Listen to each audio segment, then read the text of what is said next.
Hello, my friends. I hope you are doing well. Today's video is titled Exploring My B6 Sewn-Bound Planner. I'm so excited because today I get to show you how I've been using my new Sewn-Bound planner so far. If you're new here, hello. My name is Tanya, and I make videos on practical and functional planning. If that's something that sounds interesting to you, please help my channel out by hitting the like and subscribe button. Also, you can save money with discount promo code TanyaPlans20. So if you didn't know, I recently released this new Sewn-Bound planner in the shop, and I'm really excited to show you how I've been using it so far. So let's begin to flip through. Starting out here, I have two annual calendars for 2024 and 2025. And what I did was I took a dot marker and I marked my pay date. And I do this because it helps me plan out in advance. So if I have something where I know I have to spend money on that's coming up in the future, I can come here and see how many paydays I have until that outlay of cash. So it's just a great way to see at an annual glance when I get paid. This is one of my favorite spreads to use for planning, and it is because it is able to show you 6 months at a glance, but in a vertical format. So this, for example, here we have January, February, March, and so on and so forth. So you're able to see 6 months here and then 6 months on the pages after that. So I'm hoping to keep track of my weight loss over these months here. Also, I keep track of my social media stats here.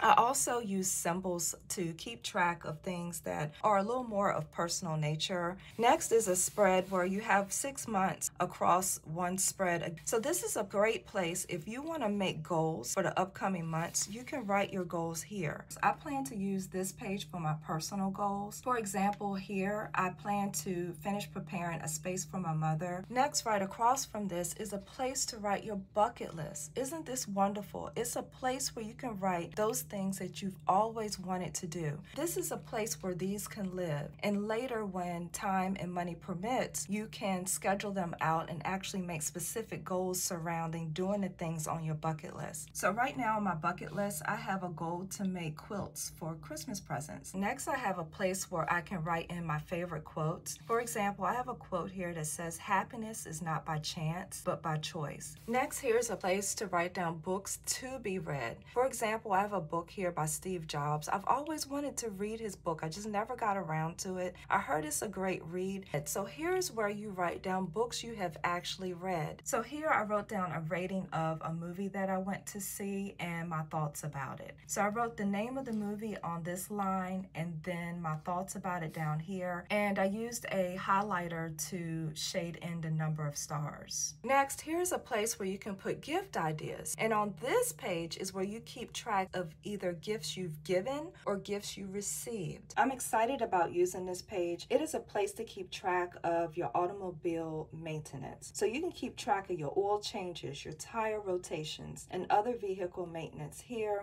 Here's a place where you can write in as a reminder of some of the things you and your family likes to eat. Here is a cleaning schedule where you can write in what you plan to clean daily, plan to clean weekly, monthly, and annually. And then there's a blank spot that you can write in as you wish. So for those of you who like to be on a cleaning schedule, this might be a great thing to write down ideally what you would like to clean. So this page is for routines, for your AM routine and your PM routine.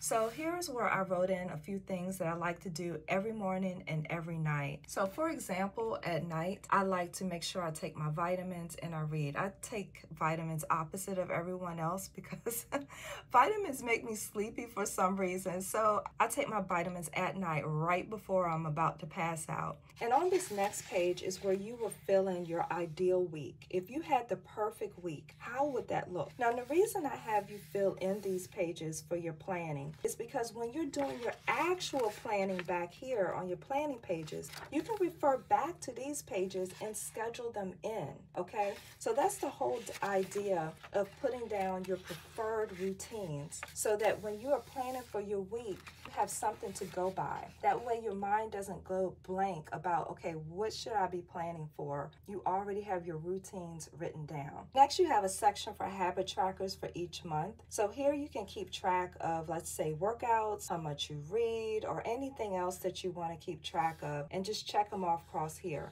So you have 12 months of those, and then we get into into our monthly planning pages. So this planner covers all of 2024. So you have your whole year here in one planner. Let's look at my January planner here. I have some different things written in. Here I have a note about a homeowners expo that I wanted to attend, but I ended up not attending. Just a note, my daughter went to see a recruiter because she wants to join the military. 9 o'clock doctor's appointment on this day. Kids have an eye doctor's appointment on this day. On this day, I took one of my kids to the allergy doctor. Next here, I have a deadline for my self-evaluation for work. Here I have a sewing club on this day. So here I had a board meeting on this day. Over here is a place to write notes. I wrote a note that one of my subscriptions become due this month. That way, when the money comes out my account, I'm not surprised. And I have a note that my library fines are due this month, and a life insurance premium is due this month as well that I only pay annually. So here, let's take a look at how one of my spreads look. The great thing about this planner is that you have your weather symbols at the top. How cute is that? So you're able to fill in what the weather forecast is going to be for the week, and that really helps with planning, because if you have something planned and it's going to rain or it's just extremely cold, that might be information that you need to know before you leave the house. I write in the day's high and low temperature. I just took a dot marker to highlight the different weather on the different days. That is just, to me, so much fun to do. The great thing about this weekly schedule is it is ideal for time blocking. If you need to schedule out your day so that you know, pretty much have an idea of what you're going to do in the morning, what you're going to do in the middle of the day, and what you're going to do in the evening. And Saturday and Sunday has its own column. It's not stacked. And over here, you also have a whole blank column. So if you just want to make a running to-do list for the week, you can put that over here. So I have a running to-do list for the week for work and a to-do list for personal items. So some of the things I have on this spread here is that I have written in some of my work meetings. I have blocked those off so I can make sure that I attend those. And I fill in like different things that I need to do that day and like around the time I plan to do it. These things don't have to be done at that time. It's just around the time that I want to do it. So the way I do it is things that have to be done at that time, I highlight it or put some type of block around it. That signals to me it must be done at that time. So these work meetings, I don't have flexibility in that. I must attend these work meetings at this time, and that's why I write them like that. Things that are up in the air, like lunch, I have a little flexibility as I work from home, so I don't have that blocked off as much, but I have the about time that I want to do lunch. I have marked here that this is our trash day. I have some work notes in here and some personal notes. And what I like to do is, in a different color pen, is write in some type of highlight that happened that day. So on this particular day, I watched my grandson. I am a new grandmother, I'm proud to say. This is my first grandchild,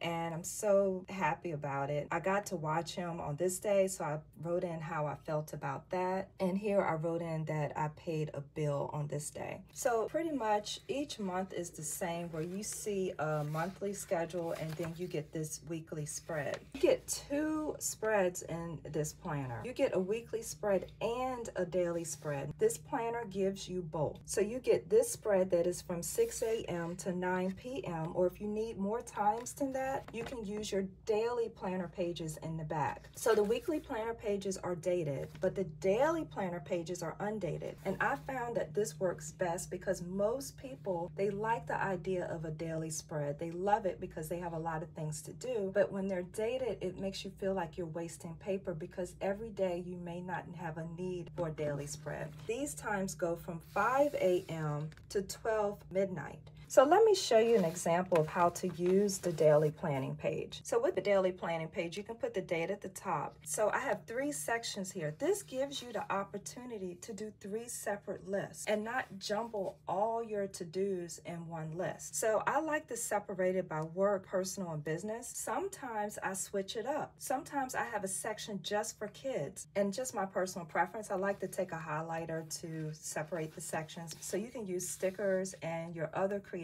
juices for these pages if you like. Or if you're a person that's not into stickers, this format will work for you because it's very professional looking. So for example, on this day, I broke out my day into times of meetings and when I wanted to work out. And here I have a section for work, personal, and business. Under the work section here, I have that I need to finish a report for work and I need to write up documentation on a process. For my personal, I have things like I need to wash clothes, and here are things that I need to do business related, which includes possibly buying a new printer because my printer has broken. There is a section where you have dot grid in this planner, so if you want to use it for journaling or other purposes or to take notes, you have plenty of pages for that.